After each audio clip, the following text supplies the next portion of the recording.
Bible पाठ है Romeo 8 अध्याय 12 से 16 पद, जहाँ पर लिखा है, इसलिए हे भाइयों, हम शरीर के कर्जदार नहीं कि शरीर के अनुसार दिन काटें, क्योंकि यदि तुम शरीर के अनुसार दिन काटोगे तो मरोगे, यदि आत्मा से देह की क्रियाओं को मारोगे तो जीवित रहोगे। इसलिए कि जितने लोग परमेश्वर की आत्मा के चलाए चलते हैं वे ही परमेश्वर के पुत्र है। क्योंकि तुमको दासत्व की आत्मा नहीं मिली कि फिर भयभीत हो, परंतु लेखपालकपन की आत्मा मिली है, जिससे हम हे अब्बा, हे पिता कहकर पुकारते हैं। आत्मा आप ही हमारी आत्मा के साथ गवाही देता है कि हम परमेश्वर की संतान है। इसी प्रकार से स्वयं की धार्मिकता और रूपरेखाएं जो किसी के विचारों की सीमाओं के भीतर से उत्पन्न होती है, वो परमेश्वर की इच्छा के अनुसार नहीं होती। तो भी वो लगातार अपने ही बातों पर जोर देते हैं, यह सोचते हुए कि यह अच्छा है और यह उचित है। विवेक भलाई को मापने का अंतिम मानक नहीं हो सकता। आपने कुछ कार्य किया यह सोचते हुए कि वह उचित है, लेकिन कुछ मामलों में इस तरह के कार्य परमेश्वर की दृष्टि में उचित नहीं होते। मसीह में प्रिय भाइयों और बहनों, हमारा स्वभाव वो एक सिद्धांतिक विशेषता है हृदय की। मनुष्य स्वभाव से उत्पन्न होता है जो भलाई और बुराई का मिश्रण होता है। वो इसीलिए क्योंकि तमाम मनुष्य आदम के वंशज हैं और हमने मूल पाप को अपने स्वभाव में प्राप्त किया है। हालांकि हमारा स्वभाव वो सिर्फ उसी से नहीं बनता जो हमने विरासत में प्राप्त किया हो। यहाँ तक कि हम तुलनात्मक तौर पर बुरे स्वभाव से पैदा हुए हो। हम भले बन सकते हैं अगर हम लगातार भली चीजों को अपने हृदय में ग्रहण करते जाएं। लेकिन यद्यपि हम तुलनात्मक तौर पर भले हृदय के स्वभाव से उत्पन्न हुए हो, हम बुरे बन सकते हैं अगर हम अपने हृदय में बुराई को ग्रहण करते जाएं। चाहे आपकी संतान भले हृदय के बच्चे क्यों ना हो, यदि आप हर वक्त उन्हें झूठ बोलना सिखाएं तो वो बड़े होकर झूठ बोलने वाले बन जाएंगे। यदि वो कुछ चुराएं और अगर आप उन्हें वैसे ही छोड़ दें तो फिर वे चोर बन जाएंगे। क्या माता पिता अपने बच्चों को झूठ बोलना सिखाते हैं? हाँ, आप ऐसा करते हैं। आप अक्सर उन्हें झूठ बोलना सिखाते हैं। क्या कोई ऐसा है जिसने कभी भी अपने संतान को झूठ बोलना नहीं सिखाया हो? अपना हाथ उठाइए। प्रेयर सेंटर के प्रेसिडेंट आप वहां पर हैं? कुछ ही ऐसे हैं। क्यों आप अपनी संतान को झूठ बोलना सिखाते हैं? आप उन्हें झूठ बोलना सिखाते हैं, इसलिए वो झूठे बन जाते हैं। आजकल के दिनों में हालांकि वैसा ही नहीं होता, लेकिन मेरे स्कूल के दिनों में छुट्टियों से पहले हमें रिपोर्ट कार्ड मिलते थे और माता पिता अपने बच्चों को उन्हें दिखाने को कहते थे और फिर वो झूठ बोलते थे कि उनके अध्यापक उन्हें छुट्टियों के बाद देंगे। और एक विद्यार्थी अपने रिपोर्ट कार्ड को सही करता था और फिर अपने माता पिता को दिखाता था।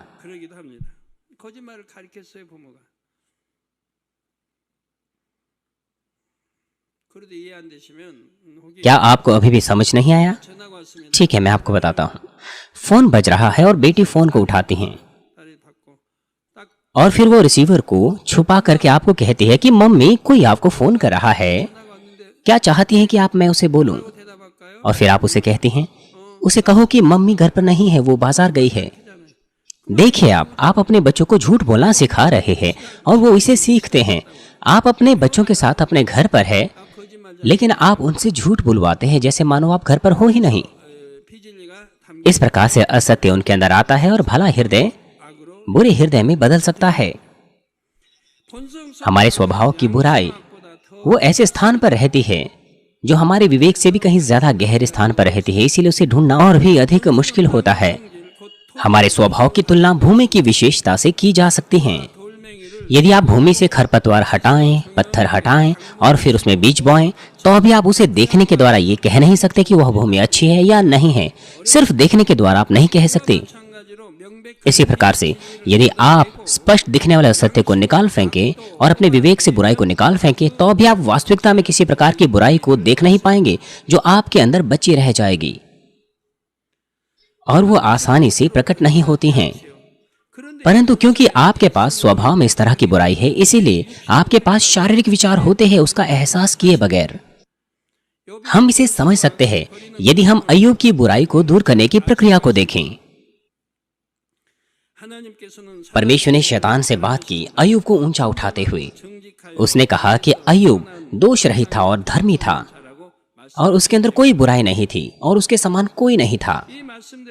और जिस प्रकार से परमेश्वर ने कहा था, अय्यूब ने कुछ भी ऐसा नहीं किया था उसके दिनों में कि कुछ भी उसने परमेश्वर के विरोध में किया हो, परंतु तो भी अय्यूब के पास शारीरिक विचार थे। उदाहरण के लिए, जब उसके बच्चे कोई उत्सव करते थे तो वह चिंतित हो जाता था कि कहीं उसके बच्चों ने कोई पाप ना किया हो, इसलिए वह अपने तमाम बच्चों को बुलाकर बलिदान अर्पण करता था। और बाइबल कहती है कि अय्यूब ने ऐसा लगातार किया। उसके सारे के सारे काम उचित थे, धर्मी थे। वो हर प्रकार की पाप की दीवार से बचते हुए परमेश्वर के साथ मेल मिलाप रखा करता था हर वक्त। इसलिए अय्यूब चाहता था कि उसके बच्चे भी परमेश्वर के साथ मेल मिलाप रखें। परंतु यदि आप उसके कामों के दूसरे पहलू पर दृष्टि करें तो आप देख सकते हैं कि वह परमेश्वर से डरता था। वो डरता था कि परमेश्वर पापियों को सजा देता है। बाइबल में लिखा है कि प्रेम में भय नहीं होता, लेकिन यह बात कि परमेश्वर की सजा से अय्यूब डरता था, इसका मतलब यह है कि उसने सिद्ध प्रेम अपने हृदय में नहीं जोता था। अय्यूब के अंदर परमेश्वर के बारे में गलतफहमी थी। परमेश्वर ने अय्यूब के विरोध में दोष को ग्रहण किया और बहुत सी परीक्षाएं अय्यूब के ऊपर आई। अय्यूब ने अपने तमाम बच्चों को खो दिया, संपत्ति को खो दिया और अंत में उसके पूरे शरीर में दर्दनाक फोड़े हो गए। और जब उसकी पत्नी ने यह देखा तो उसने कहा कि क्या तू अभी भी अपने ही मान पर बना रहेगा? परमेश्वर को श्रापित कर और मर जा। अय्यूब को अपनी पत्नी से तसल्ली मिलनी चाहिए थी, लेकिन इसके बदले उसने उसका तिरस्कार किया। लेकिन तो भी उसने अपने होठों से पाप नहीं किया। लेकिन जब हम उसकी बातें सुनते तो हम समझ सकते हैं कि परमेश्वर के बारे में उसके अंदर गलत फहमी थी। वो पूरी तरह से परमेश्वर को गलत समझता था। अय्यूब 2:10 में लिखा है, तो एक मूढ़ स्त्री कैसी बातें करती हैं, क्या हम जो परमेश्वर के हाथ से सुख लेते हैं दुख ना लें? वो परमेश्वर से डरता था क्योंकि उसने परमेश्वर को गलत समझा। परमेश्वर ने उसे आशीषें दी, उसने इस पर विश्वास किया, लेकिन उसने यह भी विश्वास किया कि परमेश्वर उस पर दुख भी देगा। इसलिए उसे कितना भयानक महसूस हुआ होगा। क्या यह सत्य के अनुसार उचित है? नहीं। नीति वचन 10:22 कहता है, धन यहोवा की आशीष ही से मिलता है और वह उसके साथ दुख नहीं मिलाता। प्यारे भाई और बहनों, अमीर बनना परमेश्वर की आशीष है। व्यवस्था विवरण 28 में जो अमीर बनने के रहस्य है वो वहां प्रकट है। एल्डर्स, पुरुष सदस्य। आप व्यवस्था विवरण 28 पढ़िए। बाइबल के हर हिस्से में अमीर बनने के ऐसे बहुत से भेद है। धनी हो तुम जब अंदर आते हो, बाहर जाते हो, आप बहुतों को उधार दोगे लेकिन किसी से भी नहीं लोगे, आप सिर बनोगे। आशीषें कैसे प्राप्त कर सकते हैं? अमीर बनने की ये बाइबल में लिखा है और अगर आप पालन करें तो आशीषें आपकी हो जाएगी।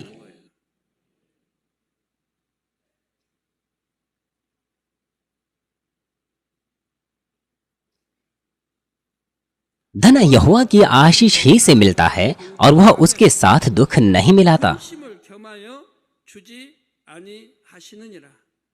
परमेश्वर आपको दोनों ही नहीं देगा एक ही बार में, आशीषें भी और दुख भी। क्यों? क्योंकि अगर आप दुखी होगे तो आप खुश नहीं हो सकते। चाहे आप कितने ही अमीर क्यों ना हो, आप खुश नहीं हो सकते अगर आप चिंता में हो। बजाय इसके गरीब रहना बिना चिंता और दुख के, वो खुशी की बात है। लेकिन मेरा कहने का मतलब यह नहीं कि आपको गरीब रहना है। अगर आप अमीर बनेंगे और अगर आपके पास कोई दुख नहीं होगा तो यह कितनी महान बात है। वो सच्ची आशीष है।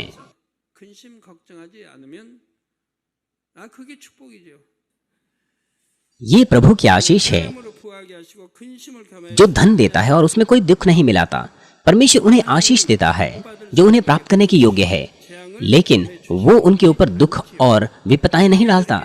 वो अपने बच्चों को केवल भली वस्तुएं देता है।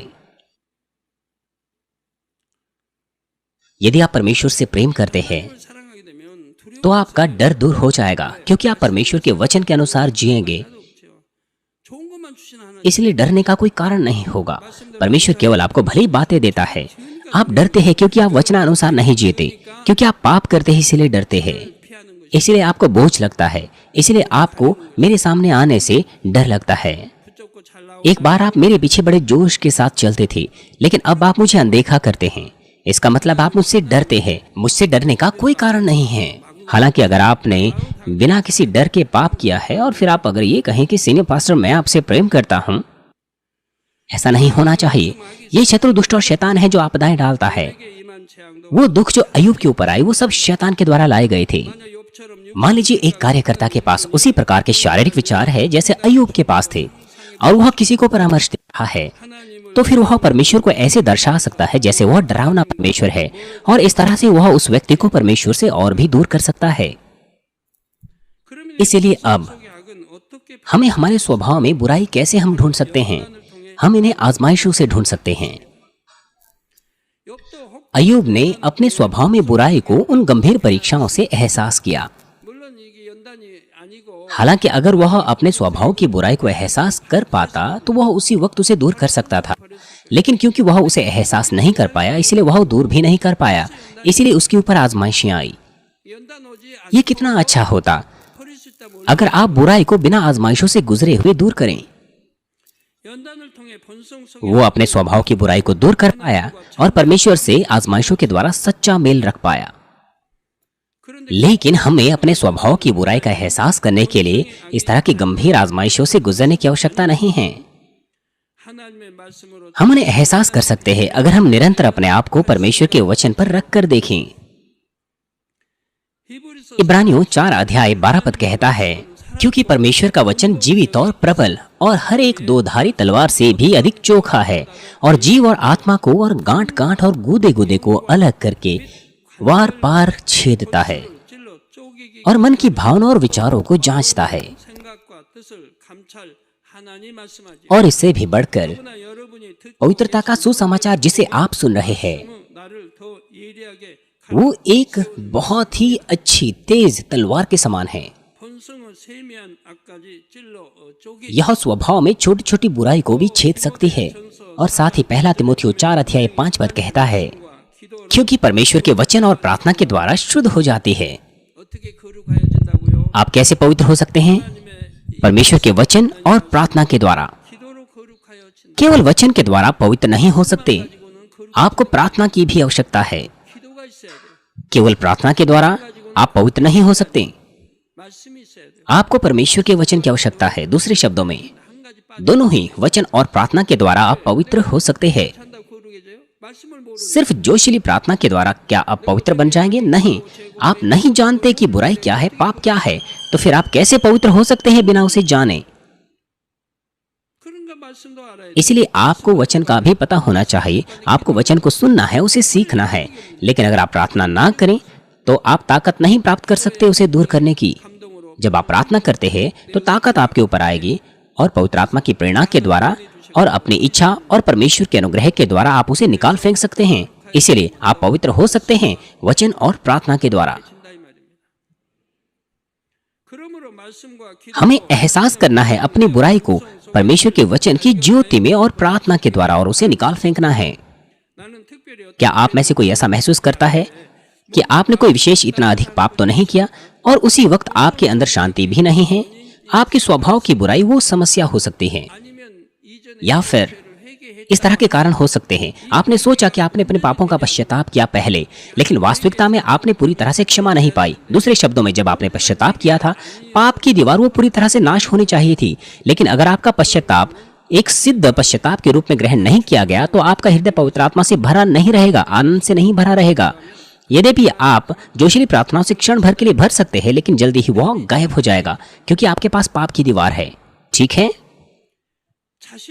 यदि आपके अंदर सच्ची शांति नहीं है हृदय में, इसका मतलब यह है कि अभी आपके पास शारीरिक विचार है। जब आपके पास शारीरिक विचार होते हैं, आप में शांति नहीं होती। आपके पास तब शांति होती है जब कोई शारीरिक विचार नहीं होता।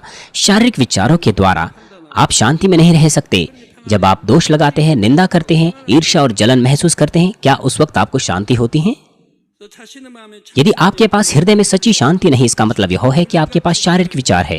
मुझे आशा है कि आप अपने स्वभाव की बुराई को पवित्र आत्मा की ज्योति में तेज प्रार्थनाओं के द्वारा, जोशीली प्रार्थनाओं के द्वारा दूर करेंगे। मसीह में प्रिय भाइयों और बहनों, आइए अब हम शारीरिक विचारों और आज्ञाकारिता के बीच के संबंध को देखें। हम पवित्र आत्मा की आवाज और अगुवाई को तभी पालन कर सकते हैं जब हम अपने शारीरिक विचारों का नाश करते हैं। और दूसरी तरफ, अगर हम पवित्र आत्मा की आवाज का पालन करें तो हमारे शारीरिक विचार जो हम में बचे हुए हैं वो नाश हो सकते हैं। जब हम पवित्र आत्मा की आवाज का पालन करते हैं, हम परमेश्वर से मिल सकते हैं और अनुभव कर सकते हैं कि कैसे वह मनुष्यों के विचारों से परे कार्य करता है। हम अलग अलग समस्याओं के समाधान पा सकते हैं और हमारे हृदय की इच्छाओं के उत्तर प्राप्त कर सकते हैं। हम परमेश्वर के राज्य को महानता से पूरा कर सकते हैं उसकी सामर्थ्य के द्वारा। शारीरिक विचार वो नाश हो जाएंगे इन अनुभवों के द्वारा। आज्ञाकारिता, जैसे कि आपको बताया गया, वो हमें दुगनी आशीषें देती है हमारे प्राण को समृद्ध होने में और हमारे साथ सब चीजों को भला होने में। और बाइबल भी हमें उन लोगों के बारे में बताती है जिन्होंने पवित्र आत्मा की आवाज का पालन करने के द्वारा, परमेश्वर के वचन के द्वारा और प्रभु के वचन के द्वारा आशीषें प्राप्त की। पतरस इनमें से एक ऐसा व्यक्ति है। पतरस के अंदर बहुत ही कड़ा अभिमान था, बहुत ही कड़े स्वयं की धार्मिकता और अभिमान का व्यक्ति था वो, ठीक है। लेकिन यीशु की आज्ञा पालन करने के प्रशिक्षण के परिणाम स्वरूप वो एक ऐसे व्यक्ति में बदल गया जो अपने पूरे जीवन भर पालन कर पाया। उसने पवित्र आत्मा के कार्य प्रकट किए और सुसमाचार का प्रचार असंख्य आत्माओं को किया। आइए कुछ वो आशीषें मैं आपको बताऊंगा जो आशीषें पतरस ने प्राप्त की जब वह अपने शारीरिक विचारों को तोड़ने की प्रक्रिया से गुजर रहा था, जब उसने पालन किया और अपने शारीरिक विचारों का नाश किया। उन अलग अलग शारीरिक विचारों के स्तर के आधार पर जो मैंने अब तक आपको बताए हैं, मुझे आशा है कि आप महान समझ को प्राप्त कर सके इनके द्वारा, और साथ ही मुझे आशा है कि आप महान आशा को प्राप्त कर सके कि आप भी बदल सकते हैं। पतरस एक मछुआरा था। वो गलील की झील में मछलियां पकड़ता था जो इजराइल का सीमा का क्षेत्र था, और उस वक्त इजरायली विदेशी शासकों के अधीन था। और इस कारण से वो मसीहा चाहते थे जो उनकी स्थिति की वास्तविकता को बदल सके और उन्हें बचा सके। वो एक राजनीतिक मसीहा का इंतजार कर रहे थे, जैसे कि राजा दाऊद। और पतरस भी उन यहूदियों में से एक था। यहाँ तक कि यीशु से मिलने से पहले वो यूहन्ना बपतिस्मा दाता का अनुसरण करता था जो मसीहा का प्रचार कर रहा था। और इसी बीच वो यीशु से मिला पहली बार अपने भाई अंद्रियास के द्वारा। हालांकि वो यीशु से मिला तो भी उसने यह निर्णय नहीं लिया कि वो सब बातों को पीछे छोड़ देगा अपने जीवन में और एक चेले का जीवन जीना शुरू कर लेगा। लेकिन एक दिन कुछ अद्भुत उसके जीवन में हुआ जिसने उसके पूरे जीवन को बदल डाला। लूका 5 अध्याय में पतरस हमेशा की तरह गलीली की झील में मछलियां पकड़ रहा था, लेकिन उस विशेष दिन में वो कोई भी मछलियां नहीं पकड़ पाया। हालांकि पूरी रात भर उसने संघर्ष किया और वो अब समेटने पर था, लेकिन यीशु उसकी नाव में चढ़ा और परमेश्वर के वचन का प्रचार किया। और उसने पतरस को कहा कि गहरे में ले चल और वहां अपना जाल डाल। पतरस एक विशेषज्ञ था और एक अनुभवी मछुआरा था। वो गलीली झील के बारे में सबसे बढ़कर जानता था। यदि उसके पास इस प्रकार के शारीरिक विचार होते कि मैंने तो पूरी रात भर काम किया लेकिन कुछ नहीं पकड़ा, और यीशु के पास तो कोई अनुभव नहीं है और ना ही उसके पास कोई ज्ञान है मछलियां पकड़ने का जो मेरे पास है, तो फिर वह यीशु की बातों का पालन नहीं कर पाता। लेकिन उसने अपने ज्ञान और अनुभव को छोड़ दिया, वरन अपने विचारों का द्वार खोल दिया। उसने यीशु की बातों का पालन किया और फिर वह बहुत सी मछलियां पकड़ पाया कि उसका जाल फटने लग गया। वो 2 नाव जिसमें मछलियां पकड़ी गई वो डूबने लग गई। ये देखकर पतरस यीशु के सामने घुटने टेकने लगा और कहने लगा कि प्रभु मेरे सामने से चला जा, मैं एक पापी मनुष्य हूं। और इस तरह से उसने पूरी तरह से अपना हृदय यीशु के सामने खोल दिया। उसने निर्णय लिया कि वो उसका चेला बनेगा सब कुछ को त्यागने के द्वारा।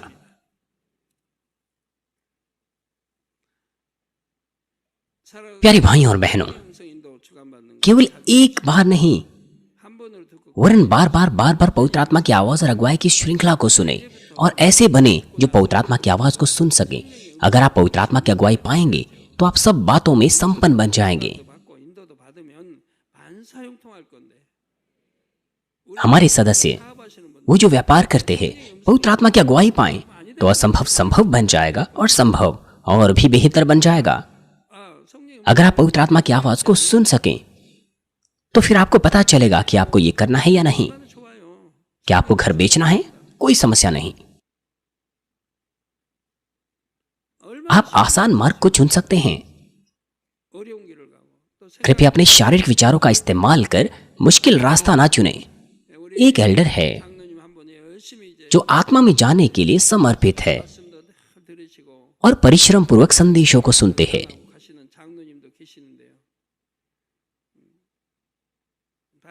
आपको अपने आप को तेजी से वचनों से भर लेना है, आत्मिक रीति से उन्हें समझना है और आत्मा में उन्हें जोत लेना है।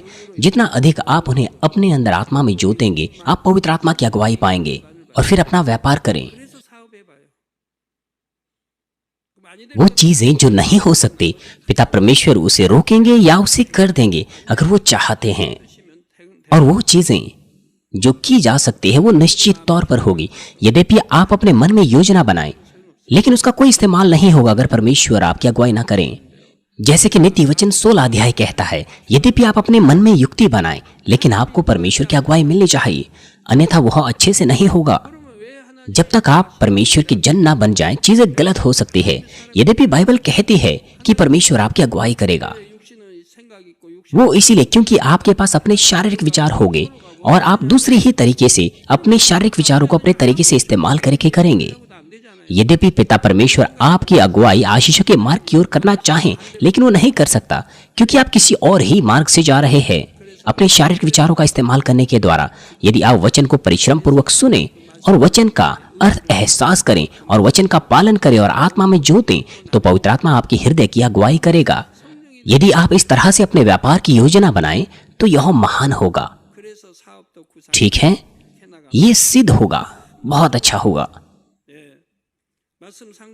आइए संदेश पर सोचते हुए हम प्रार्थना करेंगे। हालेलुया। पिता परमेश्वर, धन्यवाद आपके अनुग्रह और प्रेम के लिए। मदद कीजिए कि जो हमने आज सुना है हमें विश्वास और जीवन बने। हमें आशीष दीजिए कि हम पवित्र आत्मा की प्रेरणा और अगुवाई प्राप्त कर सकें। जब हम अपने विवेक में बुराई को ढूंढे और अपने स्वभाव में बुराई को ढूंढे तो हम उसे निकाल फेंके, हम साफ रीति से पवित्र आत्मा की अगुवाई प्राप्त कर सकें। पिता परमेश्वर, कृपया हमारे लिए कार्य करें, हमारी मदद करें कि हम अपने विवेक और स्वभाव में बुराई को ढूंढें और उसे निकाल फेंकें। आपका धन्यवाद। हमारे प्रभु यीशु मसीह के नाम से मैं प्रार्थना करता हूँ, आमीन।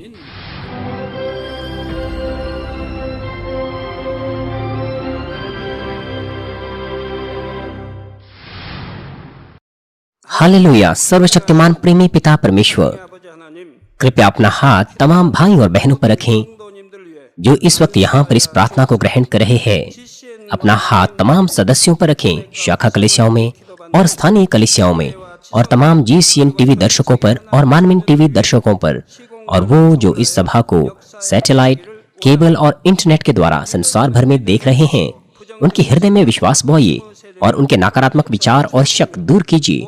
तमाम क्लेश और आजमाइशें उन्हें छोड़ के चले जाएं और सिर से लेकर पैर तक उनके सभी बीमार और दर्द भरे अंगों को, अंदरूनी अंग, कोशिकाएं, उत्तक और तंत्रिकाओं समेत पवित्र आत्मा की आग के द्वारा जला दीजिए। सृष्टि की ज्योति उन पर आ जाए। यीशु मसीह के नाम से मैं आज्ञा देता हूँ, शत्रु, दुष्ट और शैतान, तमाम बीमारियां, रोगाणु, विषाणु और निर्बलताएं दूर हो। ज्योति उन पर चमके। उनके तमाम असाध्य और अंतकारी रोग पवित्र आत्मा की आग के द्वारा झुलसा दीजिए। तमाम प्रकार की महामारियां और संक्रामक रोग, मलेरिया समेत दूर कीजिए। तमाम नई और अज्ञात बीमारियां स्वाइन फ्लू सहित उनसे दूर हो, साफ हो जाएं और वो ठीक हो जाएं। तमाम संक्रामक रोग जैसे कि जुकाम और बुखार उनसे दूर हो। पिता, उन्हें हर प्रकार के रोगाणुओं और विषाणुओं से और बैक्टीरिया से सुरक्षा दीजिए। उन्हें चंगा कीजिए। तमाम प्रकार के कैंसर, पेट के कैंसर, फेफड़े के कैंसर, जिगर के कैंसर, छाती के कैंसर, गर्भ के कैंसर और आंतों के कैंसर से और तमाम दूसरी बीमारियां जैसे कि एड्स, ल्यूकेमिया, दिमागी रक्तघात, उच्च रक्तचाप, धीमा रक्तचाप, हृदय की बीमारी, फेफड़े की बीमारी, मधुमेह, स्त्री रोग और थायराइड की बीमारियां और तमाम सूजन और जलन दूर हो। पोलियो, लकवा, गठिया, हर्निएटेड डिस्क और दूसरी बीमारियों से वे चंगे हो जाएं। तमाम दूसरे दर्द उनसे गायब हो जैसे कि पीठ दर्द, सिर दर्द और मानसिक दर्द, मिर्गी, स्वलिनता, उदासी, तंत्रिका रोग और तमाम दूसरी मानसिक बीमारियों से वे आजाद हो जाएं। तमाम प्रकार के लकवे से वे खुल जाएं, उठें, चलें और वे कूदें। वे अच्छी आंखों की दृष्टि प्राप्त करें, अच्छी सुनने की शक्ति प्राप्त करें, अंधों की आंखें खुल जाएं, बहरे सुनने लगे और गूंगे बोलने लगे। दुर्घटना के तमाम दुष्प्रभावों को चंगा कीजिए, उनकी टूटी हड्डियां ठीक कीजिए, उन्हें जलन से ठीक कीजिए, जलन और दहन संवेदनाओं से दूर हो। पिता, कोई दाग वहां न रह जाए। तमाम प्रकार की नशे की लत से, जहर पदार्थ और उनके इस्तेमाल से साफ हो जाओ। पिता, मरी हुई कोशिकाओं, उत्तक और तंत्रिकाओं को फिर से जला दीजिए, मृतकों को जला दीजिए, उन्हें आशीष दीजिए गर्भधारण की। पिता, कृपया उन्हें गर्भधारण की आशीष दीजिए। यीशु मसीह के नाम से मैं आज्ञा देता हूँ, शत्रु, दुष्ट और शैतान, हवाओं के शासक, अंधकार की सेनाएं और उनके दास उनसे दूर हो। बुरी आत्माएं, अशुद्ध आत्माएं, झूठी आत्माएं, धोखे की आत्माएं, झूठ की आत्माएं, अलग करने वाली आत्माएं और तमाम अंधकार के बल दूर हो। दुष्टता के तमाम बंधन खुल जाएं, अंधकार दूर हो, ज्योति आ जाए। पिता परमेश्वर, उन्हें ताकत दीजिए कि वे प्रार्थनाओं में पुकारें, सामर्थ्य दीजिए पापों को दूर करने की और वे पवित्र हो जाएं। वो भले स्वस्थ में बने रहे जब उनका प्राण समृद्ध होता है। उनके परिवारों में भी सुसमाचार का प्रचार किया जाए। उन्हें सुरक्षा दीजिए तमाम प्रकार की दुर्घटना और विपत्तियों से और आशीष दीजिए कि वे एक संपन्न जीवन सब बातों में जीने पाएं। कृपया अपने बच्चों को, उनके घर, कार्यशालाओं और व्यापारों को सुरक्षा दीजिए पवित्र आत्मा की आग की दीवार से, स्वर्गीय सेना, स्वर्ग दूतों और अपनी धधकती आंखों के द्वारा। विद्यार्थियों को बुद्धि और समझ दीजिए और उनके हृदयों को और भी जुनून और पढ़ाई की इच्छा से भर दीजिए। उनके हृदय और मनों को संसारिक चीजों से दूर रखें और उनके हृदय में और भी परमेश्वर के लिए जोशीला प्रेम रोपी। अपने बच्चों को आशीष दीजिए और वो आपको सब बातों में महिमा दे। जो कुछ भी वो करें, चाहे वो खाए पिए या जो कुछ भी करें, वो अंगीकार करने पाए और गवाही देने पाए जीवित परमेश्वर की, यह कहकर कि मैं परमेश्वर से मिला हूं, मैंने परमेश्वर का अनुभव किया है और उससे यह आशीषें और उत्तर प्राप्त किए हैं। पिता परमेश्वर, आपका धन्यवाद। सारी महिमा केवल आपको मिले। हमारे प्रभु यीशु मसीह के नाम से मैं प्रार्थना करता हूँ, आमीन।